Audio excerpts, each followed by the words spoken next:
could be near the end of the Robert Mueller investigation. Well, I share your uncertainty and Harry's uncertainty. I think there's a lot of tea leaves out there, but it seems that there are a lot of things that remain outstanding for the special counsel.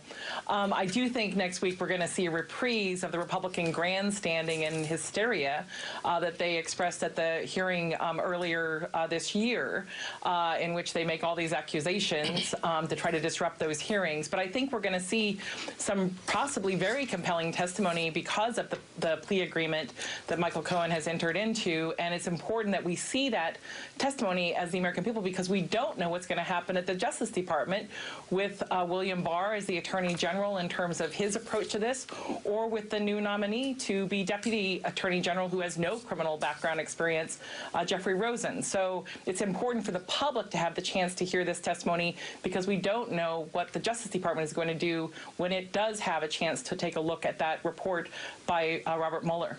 Sam Stein, you're free to offer your guess in the midst of all of this collective uncertainty about what Robert Mueller is going to do next week, but you are also here as an experienced eye on the politics that will explode in Washington next week when Michael Cohen begins publicly testifying under oath, answering questions about the person who will not be referred to as individual one, as President Trump was in federal court here in Manhattan, but will be referred to by name, with Michael Cohen describing the president directing him to commit crimes during the presidential campaign. Right. Well, I'm not going to offer a guess about what's happening with the Mueller report. I'm not stupid enough to do that. We've had various times where everyone was dead certain that it was happening or coming to a conclusion within a matter of weeks or months, only to end up in this current state. That said, all the signs seem to be pointing in that direction. Obviously, Rod Rosenstein had let it be known that he was not going to leave before the probe's conclusion, and he is now apparently nearing the exit door. So it does seem like we're getting towards that sort of uncertain conclusion. And yeah, I think the politics will be explosive. Obviously, a lot of it depends on what happens with what Mueller produces and whether there even is a report and whether that report is made public. But also there's a very real possibility that the conclusion comes with some more indictments, which of course would be explosive in its own right. And then on top of that, as you noted, we have this Cohen testimony, which has been delayed on a couple of occasions. And you know, it's difficult to totally ascertain what the political file will be, but I think it's fairly easy to conclude that it won't be a great day for Donald Trump. Yes, there will be some Republicans running interference from on the committee. The people on that committee who are still Republicans tend to be allies of the president. They've kind of hinted that they want to run that type of interference. But by and large, what we're going to see is a person who has served by the president's side for many years as his attorney, who's been involved in not just the most important business decisions of his tenure, but also the early political ones too, who is going to peel back the curtains for us on what seems to be, from all reports, a very unseemly operation, both in terms of its business and its politics. So I can't imagine that Donald Trump will enjoy next week. If anything, it's going to be very painful. And Harry, I suspect among the things that are going to occur when Michael Cohen testifies is he will cover ground that we already know about, because it was covered in federal court in Manhattan. It was covered in that dispassionate language, both in the written pleadings in the case and then in what Michael Cohen recited in the courtroom. But there were no questions. He wasn't being probed about the statements that he was making. There was the use of those phrases like individual one. This is going to be that live exchange. This is going to be Michael Cohen, the human being. This is going to be Michael Cohen choosing his own words, words about someone who he now says has been threatening him, and talking about how they committed some crimes together during the presidential campaign in order to influence the vote in the presidential campaign so that Donald Trump could win. America's going to hear someone testifying under oath about exactly that, and that can change everything. Completely.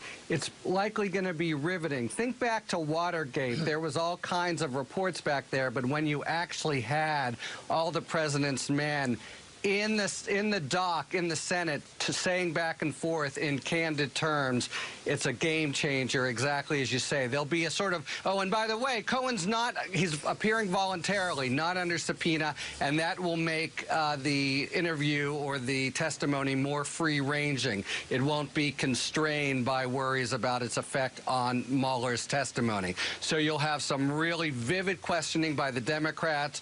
Then it'll be a Republican turn to basically lambast him.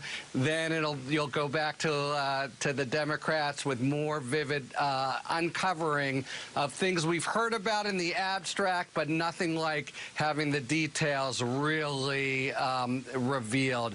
It's going to be a dramatic day. Lisa, I think we know what to expect, as Harry just said, from the Democratic side. And they're just going to want to help Michael Cohen get his story out with as much detail as possible. On the Republican side, with your experience in the Senate Judiciary Committee, what are you expecting tactically on the Republican side of the Michael Cohen hearing? Well, I'm afraid we're going to see a reprise of the sort of Lindsey Graham attack mode that we saw during the Kavanaugh hearing. I suspect that we'll see a lot of, near shouting, interruptions, and, real harsh accusations coming from the Republicans to try to sort of change the narrative and put Michael Cohen on the defensive. Cohen has been, very contrite in his statements to the court.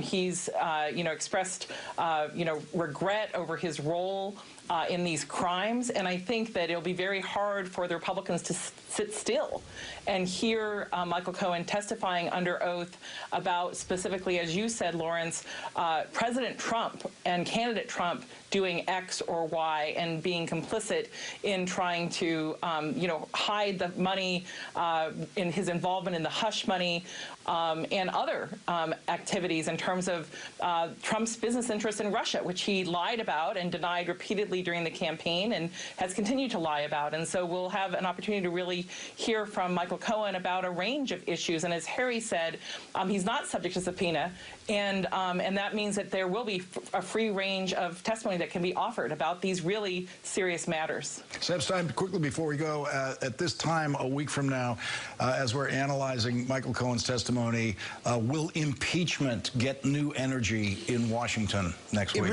It really depends. I am curious if they press him on that disputed BuzzFeed report about whether Donald Trump directed him to offer previous false testimony to Congress.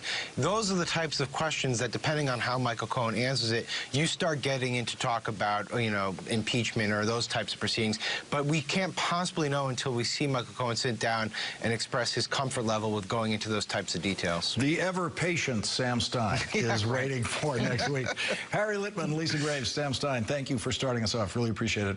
And when we come back, a warning that foreign state actors like Russia and North Korea are already at it again. They are already attacking the 2020 presidential campaign. And it appears that Elizabeth Warren's tax plan is winning President Trump's, is beating the President Trump tax bill in popularity with voters. Former Bill Clinton Secretary of Labor Robert Reich will be here to discuss all of that. And in tonight's Last Word, we will evaluate Andrew McCabe's credibility about what he said last night on this program and in his book, The Threat, How the FBI Protects America in the Age of Terror and Trump. And as of tonight,